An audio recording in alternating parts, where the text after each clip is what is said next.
Olá, boa noite a todos. Saiba agora o que é destaque na edição desta quinta-feira no Jornal da Guará. A prisão do vice-presidente da Câmara de Vereadores de São Luís, Astro de Ogum, se defende das acusações. O alerta dos órgãos de saúde para o aumento dos casos de dengue e de sarampo. O foco será na vacinação de crianças com menos de 1 ano. As infrações cometidas por motoristas no trânsito de São Luís, imprudência contribui para a alta de acidentes.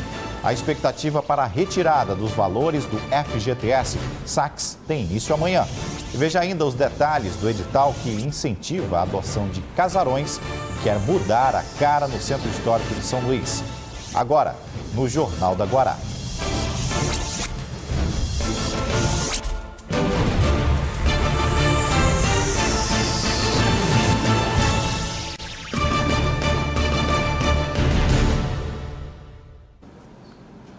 Mesmo com as explicações dadas hoje na sede da Superintendência de Investigação Criminal, amanhã o vice-presidente da Câmara de Vereadores de São Luís, Astro de Ogum, deve voltar à SEIC para prestar novos esclarecimentos.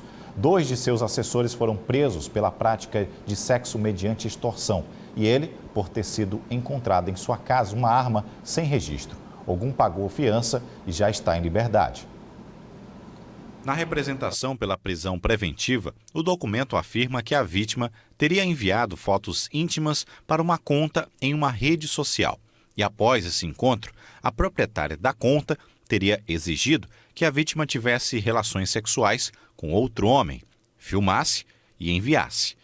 Após essa denúncia, a polícia começou a investigar o caso e chegou até os assessores parlamentares, identificados como Raimundo Costa Filho e Givanilson Santos Avelar, também conhecida como Raíssa Martins Mendonça, ambos lotados no gabinete de Astro de Ogum. As investigações duraram 5 meses e ambos foram denunciados por estupro mediante fraude. É que um deles teria criado um perfil falso na rede social com intenções sexuais. Isso, foi criada uma página falsa de uma mulher para atrair a vítima. E aí passaram a ter conversas por algum tempo, conversas íntimas, e a vítima chegou a mandar fotos íntimas para a suposta mulher. E aí essa suposta mulher com esse perfil no Instagram passou a exigir que a vítima, para que não divulgasse a foto dela no Instagram, não se tornasse pública, que ele mantivesse relações sexuais com um homossexual. Ambos foram presos na casa do vice-presidente da Câmara, Astro de Ogum. Durante a busca, foi encontrado um revólver calibre 38, que seria do motorista do vereador. Após ser ouvido pela polícia, acompanhado da advogada, ele se defendeu das suspeitas de envolvimento com crimes praticados pelos 2 funcionários. Chegaram até minha casa porque já tinham ido em outra, que é meu comércio, né? Aí foram também... Todos os locais onde o rapaz frequenta... Né? E aí, por último... O filho. Aí, por último, foram à minha casa. Todos os locais, inclusive a residência dele, foi alvo de busca e apreensão. Ele disse ainda que as denúncias foram originadas de adversários políticos. Nesta sexta-feira, Ogum deverá ser ouvido novamente na sede da Superintendência de Investigação Criminal, a SEIC. A Câmara Municipal de São Luís informou que Raíssa Martins Mendonça não é mais servidora da casa desde o ano passado. Sobre a situação do servidor Raimundo Costa Filho, a Câmara limitou-se a informar que a situação dele deve ser definida pelo gabinete em que ele está lotado. A assessoria do vereador Astro de Ogum não comentou a situação do servidor e se ele será mantido no quadro até o final das investigações ou se vai ser exonerado de suas funções no Parlamento Municipal. Que tipos de infrações você, condutor, mais costuma cometer no trânsito? Das mais simples, como dirigir com uma das mãos, às mais perigosas, como avançar o sinal vermelho e falar ao celular, não faltam flagrantes de irregularidades pelas avenidas de São Luís. 129.371. Este é o número de infrações de trânsito registrados no Maranhão até o dia 10 de setembro.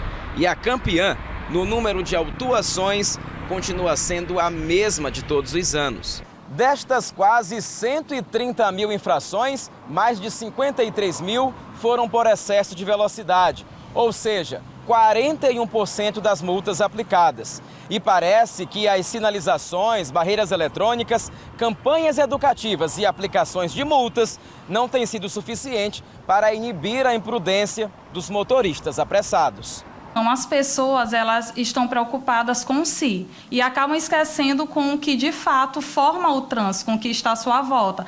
As pessoas, os idosos, as crianças, os pedestres, né? E aí é uma questão cultural, de educação e que não é fácil, ninguém muda do dia para a noite. E a educação trabalha sempre nessa perspectiva de um trabalho contínuo, para que a gente, de fato, consiga uma mudança de comportamento. Além do excesso de velocidade, outras infrações também tiveram números expressivos. Deixar o condutor de colocar o cinto de segurança, conduzir motocicleta sem capacete, conduzir veículo usando celular, conduzir motocicleta transportando passageiros sem capacete, transitar pela contramão, avançar o sinal vermelho do semáforo, deixar o passageiro de usar o cinto de segurança. Mas entre essas infrações, o que vem preocupando as autoridades de trânsito e vem crescendo a cada ano é o uso de celular ao volante. As tecnologias vêm ganhando uma dimensão cada vez maior e chegou também no trânsito, né? E o celular é um dos maiores problemas e causadores de acidente de trânsito. Como eu falei inicialmente, a pessoa pensando em si. Um pequeno recorte dessas infrações vamos ver no bairro do Quatraque. Há sinalização, mas o desrespeito dos motoristas é ainda maior. Semáforos são bem-vindos, é claro. Por exemplo, reduzir os riscos de acidentes na frente desta escola. Estes foram instalados na avenida principal e contorno sul do Quatraque, uma reivindicação antiga dos professores. A saída, esse cruzamento aqui, várias e várias vezes deu confusão. Mais outro detalhe, o risco de criança ao atravessar. Aqui foi um presente muito grande que foi dado pela Secretaria Municipal de Trânsito. Mas isso após muitos anos de solicitação. Foi muito pedido. Eu tenho ofício que desde 2013 solicitando o sinal de trânsito. Mas essas intervenções resolveram mesmo todos os problemas? Continuo ainda, porque não basta somente o semáforo. O semáforo foi uma luta, foi um sonho da população para que o trânsito fosse organizado, porque o trânsito é muito grande aqui no Quatraque, um trânsito forte, pesado, como vocês estão vendo aqui, né, na avenida. E o semáforo aqui no contorno sul veio ajudar, mas só que não basta o semáforo sozinho, porque o semáforo, eu digo assim, a sinalização é como um pai que fala, mas o pai muitas das vezes tem que corrigir o filho que não obedece. E no caso aqui está como um pai que só fala, porque não tem correção, as pessoas passam no semáforo vermelho, eu não espero abrir, os motoqueiros avançam, os carros estão avançando e os acidentes vão continuar acontecendo se não tiver uma fiscalização aqui. Sem fiscalização a imprudência aparece por toda parte, mesmo com a faixa amarela e a placa indicando que o estacionamento é proibido. Os motoristas ignoram.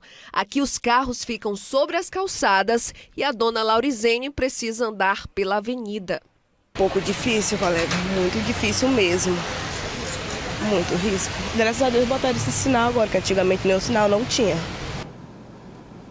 A Secretaria Municipal de Trânsito e Transportes de São Luís deu a seguinte informação. Disse que notificou a reclamação mostrada e vai destacar agentes de trânsito para verificar a situação e adotar as providências. Ainda nesta edição, uma entrevista sobre o programa Adote um Casarão, que está com inscrições abertas em edital. E já depois do intervalo, tem notícias importantes para a economia, como o aumento da movimentação de cargas do Porto do Itaqui e a expectativa pelo primeiro dia de saque das contas do FGTS. Agora são 6h41.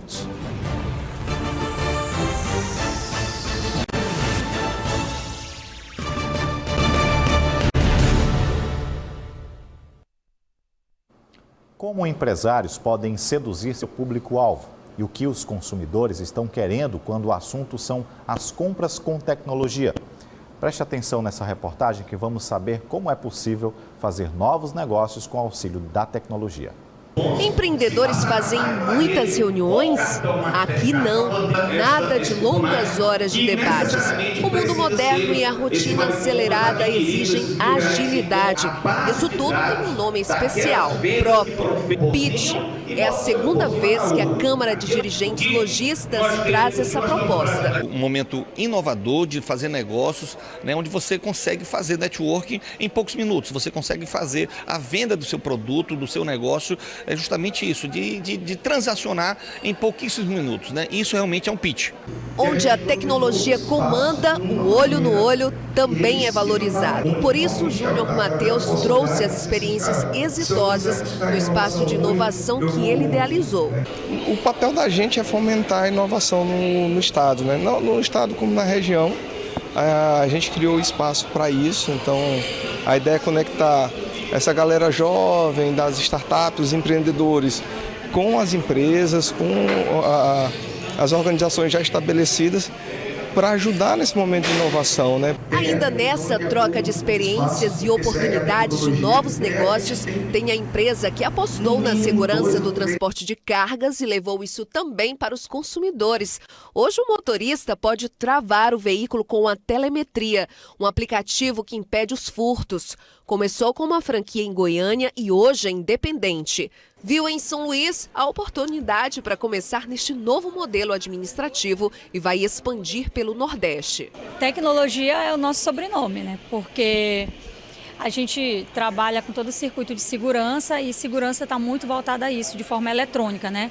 A gente trabalha com desenvolvimento de sinais, que é os chamados por sinal GPS, né? Então, a gente bloqueia, localiza, faz todo o histórico, trabalho de âncora, cerca eletrônica, para você que tem um patrimônio, né? E não somente na parte de veículo, né? Tratando toda a parte de gestão de frota e gestão de risco patrimonial. Parcerias formalizadas, vendas fechadas, novos clientes. A prova de que as ideias conectam diversos segmentos da economia. Ganha também o mercado consumidor. E ainda falando em economia, o Porto do Itaqui bateu seu recorde histórico de movimentação mensal, fechando agosto com mais de 2 milhões e 800 mil toneladas de cargas. O aumento é de 17% sobre o recorde mensal anterior, outubro de 2018. Ou seja, apresentando aí quase 40% acima do registrado em agosto do ano passado. No acumulado desde janeiro, o Porto movimentou 16,1 milhões de toneladas de cargas, 18% a mais do que no mesmo período em 2018. Com 745,3 mil toneladas movimentadas, as operações de combustíveis tiveram aumento de 79% sobre o planejado e de 31% em relação ao total operado em agosto de 2018. Essa alta vem sendo registrada desde a entrada em operação do Berço 108 e a retomada da movimentação de carga de entreposto de combustíveis para as demais regiões do país no ano passado. Também foi registrado recorde histórico na movimentação mensal de milho, com aumento de 162%, e de fertilizantes, com mais de 310 mil toneladas movimentadas. Até 2022, mais de R$ 1 bilhão entre recursos públicos e privados devem ser aplicados na ampliação de infraestrutura do Tegran e, de novo, terminal de fertilizantes e expansão de tancagem de combustíveis. E ainda falando em recursos, mas não públicos, falando de recursos palpáveis para você, telespectador, nós lembramos que amanhã começam os saques do FGTS e a Caixa anunciou que vai ficar aí 2 horas a mais com as portas abertas, ou seja, abrem mais cedo a partir das 8 da manhã. No sábado, as agências também vão estar portas abertas, só para assuntos relacionados ao saque do FGTS. Quem tem poupança na Caixa recebe o valor automaticamente. Isso para quem faz aniversário entre janeiro e abril. Esse anúncio da liberação do FGTS foi feita pela equipe econômica do governo Bolsonaro para movimentar a economia. Bom, esse cenário político é assunto para análise de Marcos Saldanha. Boa noite, Saldanha. Boa noite, Hugo. A gente começa falando sobre o nosso Porto do Itaqui. Mais uma vez apresentando bons números aí. Isso pode chamar a atenção aí do governo federal e via fazer a questionável interdição e federalizar essa ferramenta? Essa é uma preocupação já de algum tempo, até porque o Porto do Itaqui, desde o início da gestão Flávio Dino, vem dando bons resultados. Eu tive a oportunidade de visitar o Porto logo no início do governo Flávio Dino, ali no início de 2015, e eu lembro que o Ted Lago, que é um quadro técnico, está explicado inclusive um dos motivos de sucesso, é um quadro técnico, você tem uma permanência no cargo desde o início do primeiro governo, uma pessoa que é bem articulada, não só com o empresariado maranhense, como também consegue falar muito bem com o empresário de fora, então representa muito bem, faz muito bem esse papel aí de dialogar, né, com o comércio e com o pessoal da logística toda. E além disso, logo no início, quando eu visitei o Porto, por exemplo, não se tinha sequer uma brigada de incêndio num porto daquele que movimenta, enfim, uma boa parte da riqueza do Maranhão para o mundo, né? Então a gente está falando de uma brigada de incêndio. Se houvesse um incêndio no Porto Itaqui ali por volta do início de 2015, era uma tragédia completa. Então era um terminal com uma série de problemas. E a gente lembra, por exemplo, que houve toda uma estrutura que possibilitou até o envio de carga viva, coisa que no Pará foi um desastre, a gente lembra disso ambiental, né?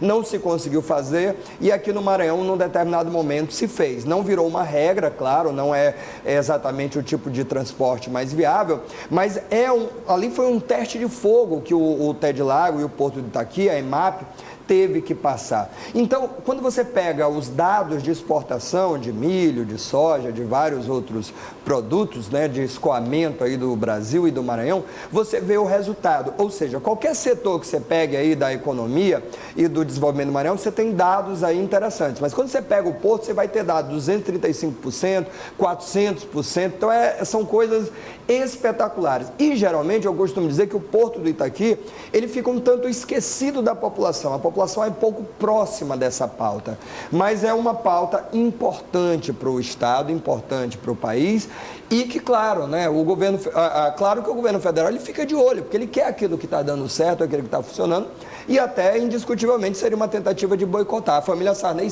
nunca tirou o olho do Porto, antes e nem depois, né? Bom, ainda falando desse cenário econômico, o governo federal tenta acertar aí com essa liberação dos saques que começam amanhã, para arrancar sorriso da população, ganhar essa simpatia. É nesse tom mesmo que o trabalho da economia, da equipe econômica está atuando?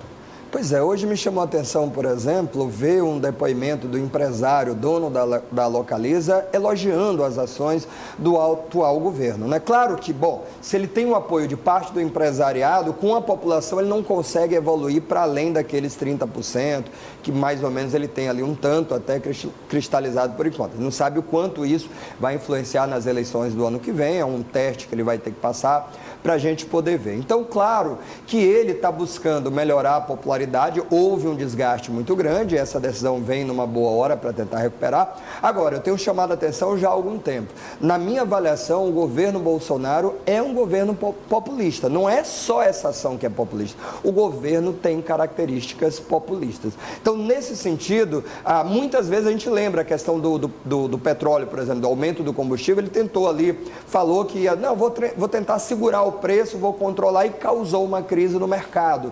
Então, essas são deslizes que mostram claramente o perfil que ele tem. É um governo de caráter populista. Falando um pouquinho aqui de São Luís, o cenário que a gente apresentou no começo da edição, falando sobre a situação do vice-presidente da Câmara de São Luís. Astro Diogun era um dos nomes pré-candidatos aí. Na verdade, né? Inicia-se ainda a investigação, ainda é tudo novidade, mas isso já atrapalha um pouco o processo.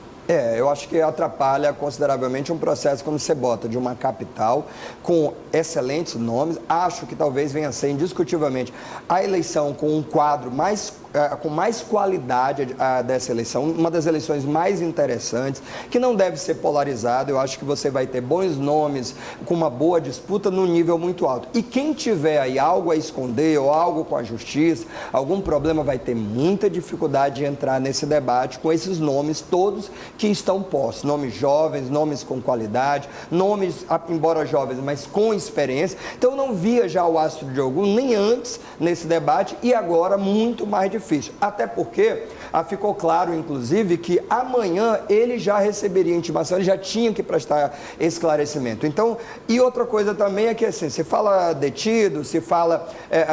o que aconteceu foi, de fato, uma prisão, e uma prisão em flagrante, né? E há um processo aí que está em investigação.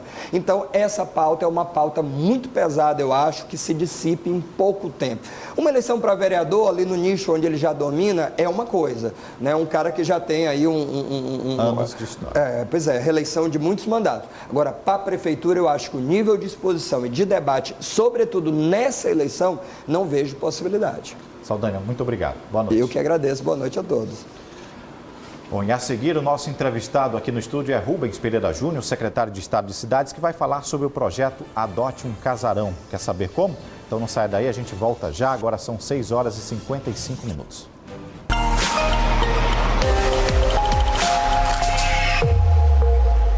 Para esta sexta-feira, a Tábua de Marés apresenta a primeira baixa-mar à meia-noite e 24 minutos, com 0,8 metros. Às 6h22, acontece a pré-mar, com 5,6 metros. À tarde, nova baixa-mar, ao meio-dia e 44, com 0,6 metros. Por fim, a última pré-mar, com 5,6 metros, às 6h41.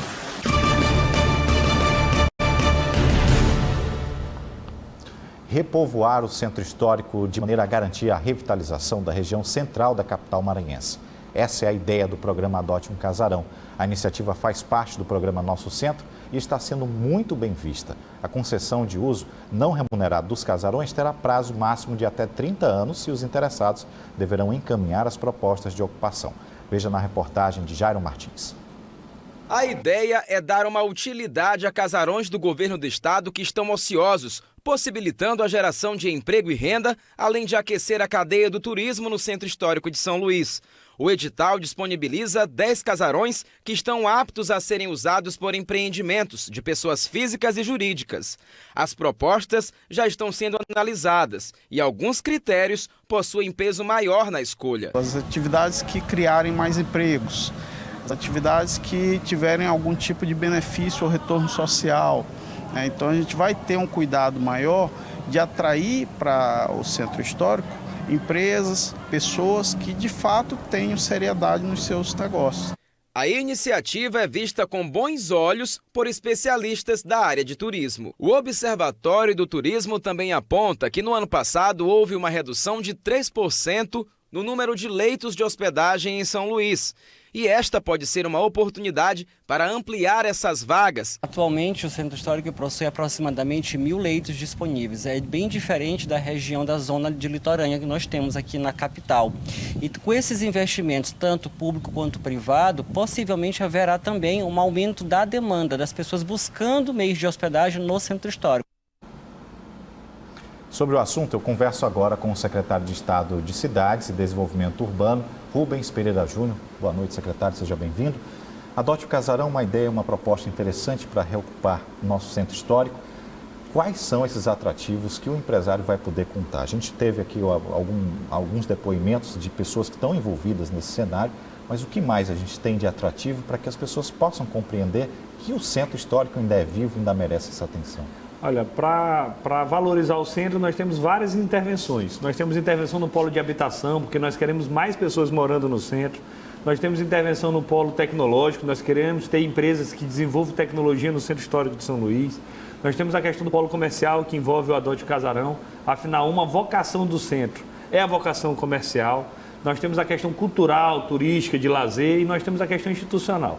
Mas do polo comercial, o programa Adote Casarão é o seguinte: sabe aquele prédio do Estado que está fechado, subocupado ou ocupado irregularmente, que tem lá algum órgão funcionando que recebe 10 pessoas por ano?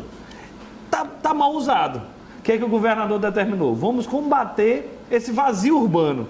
Porque onde há um vazio urbano, a criminalidade toma de conta. E a criminalidade prejudica a ocupação do centro e ainda expulsa quem já mora na região. O desafio, portanto, é pegar um prédio que hoje é do Estado e está subocupado e dar uma destinação econômica para ele. É chamar uma empresa para dizer: empresa, você não quer pegar esse prédio e adotar o prédio, você não quer se instalar aqui? Aí a empresa vai perguntar: e quais são as vantagens? A primeira é: nós entregamos o prédio reformado. Como assim? A gente custeia a reforma. Afinal de contas, o prédio é do Estado, é um prédio público. Então, a reforma é custeada pela Lei de Incentivo à Cultura. Já é a primeira vantagem. Em vez do empresário pagar imposto, ele pode diretamente reformar o prédio. É o primeiro grande ganho. Segundo, por quanto tempo? 30 anos. Quanto custa? Gratuitamente. É muito melhor deixar esse prédio, que hoje está fechado, na mão da iniciativa privada, abrindo restaurante, padaria, supermercado, farmácia no centro, trazendo mais pessoas para circularem no centro do que deixar fechado do jeito que está hoje. A gente percebe que o centro já retomou essa vivência, principalmente nos finais de semana, com as ações da Prefeitura de São Luís, que vem acontecendo principalmente na feirinha. Mas e essa conversa com a classe empresarial, secretário? Já tem essa proximidade? Já há esse interesse por parte desses possíveis ocupantes desses prédios? Já há, porque eles perceberam o que aconteceu tanto agora no mês das férias, junho e julho, como eles perceberam que há um programa de investimento no centro efetivo, não é algo passageiro. E essa é a diferença do programa Nosso Centro. Todos os governos investiram no centro. A determinação do governador é que esses investimentos agora sejam permanentes. É por isso que a gente está fazendo uma cessão desse prédio por 30 anos. Não é para acabar com o próximo governo, é para ser algo efetivo. Os empresários me comentaram, a gente sabia que as bandeirolas iam ficar bonitas, mas nós não imaginávamos que ia ter o impacto que teve. Nós fomos pegos de surpresa. Nós estamos dizendo agora o seguinte, o governo está investindo 140 milhões no Centro Histórico de São Luís. Para quem é do negócio, para quem é da iniciativa privada, essa é uma grande oportunidade de investir no Centro Histórico. Já fui procurado por mais de 5 restaurantes, várias empresas querem instalar a sua sede lá. Nós temos, por exemplo, empresas que desejam ter ali espaços de showroom, de exposições, porque ali circula muita gente com bom poder aquisitivo. Então, não tenho dúvida de que será um sucesso. E não há no mercado imobiliário de São Luís ninguém que ofereça propostas tão vantajosas como o programa Adote um Casarão. Sessão gratuita, por 30 anos, no coração de São Luís. Só o governador comunista que está fazendo isso. Secretário, como esse empresário ele vai poder de forma ordenada? Afinal de contas, acredito que a oferta não deve suprir aí a procura, mas como isso vai ser selecionado pela Secretaria? Ótima pergunta. Nós temos 33 imóveis subocupados. Nessa etapa, nós estamos disponibilizando 10. Boa parte na Rua Portugal, Rua da Estrela, Rua do Giz, Rua da Palma. E também um na Praça João Lisboa.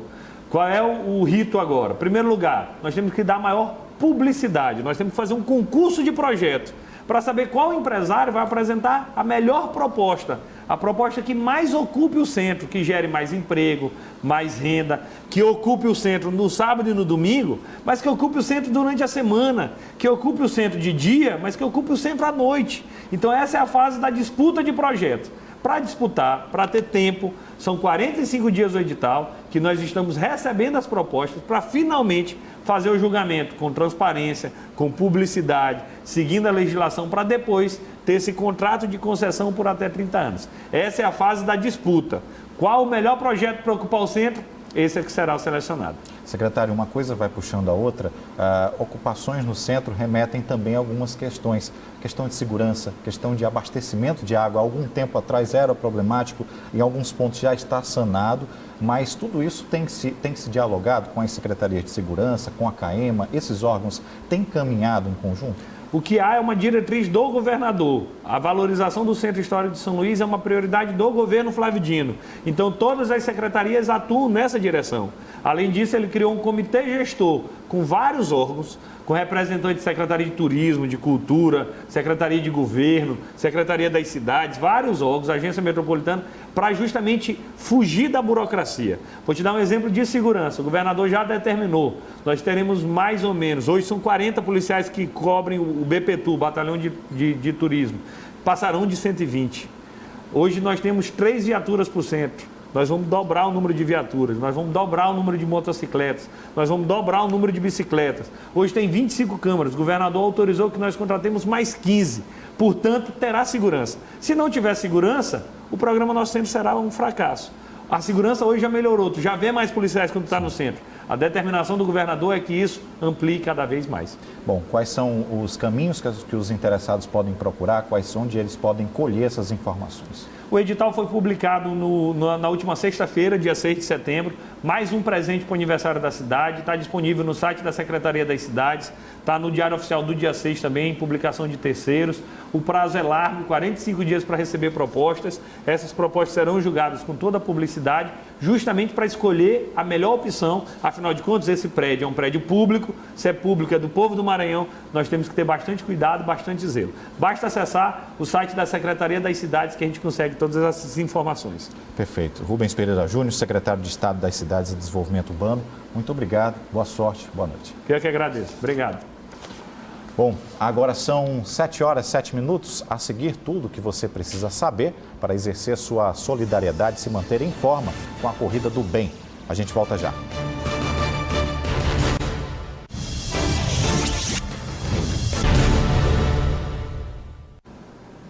O Ministério da Saúde determinou em portaria publicada hoje que a vacinação contra o sarampo passa a ser disponibilizada apenas para crianças de 6 a 11 meses de idade. A medida também é para evitar a falta de vacina para este público. Aqui em São Luís, para atender a essa nova estratégia, a Prefeitura definiu unidades de referência para a aplicação da vacina contra a doença. As unidades estão no bairro de Fátima, no centro, São Francisco, Turu e Itapera. Além da maternidade Marli Sarney e das unidades mistas. Uma pessoa foi confirmada com um resultado positivo para o vírus do sarampo em São Luís. Em todo o Maranhão, quase 20 pessoas estão sendo investigadas para a contaminação da doença. Os locais completos e endereços estão disponíveis no portalguará.com. Estão abertas as inscrições para a Corrida do Bem. Esse evento será realizado na Avenida Litorânea, às 6h30 da manhã, e todo o valor arrecadado com as inscrições será destinado à Fundação Antônio Dino, que mantém o Hospital do Câncer. Seja você também e mantenha essa forma e exerça a sua solidariedade. Esse é o segundo ano que a TV Guará utiliza o esporte em prol da Fundação Antônio Dino. No ano passado, a TV Guará promoveu a Corrida Solidária e neste ano será a Corrida do Bem. A Corrida do Bem 2019 é uma forma de trabalhar a responsabilidade social através de um ato, de uma ação beneficente. E nós estamos fazendo esse ato solidário, esse gesto solidário em forma de corrida em benefício do Hospital Adenor Belo.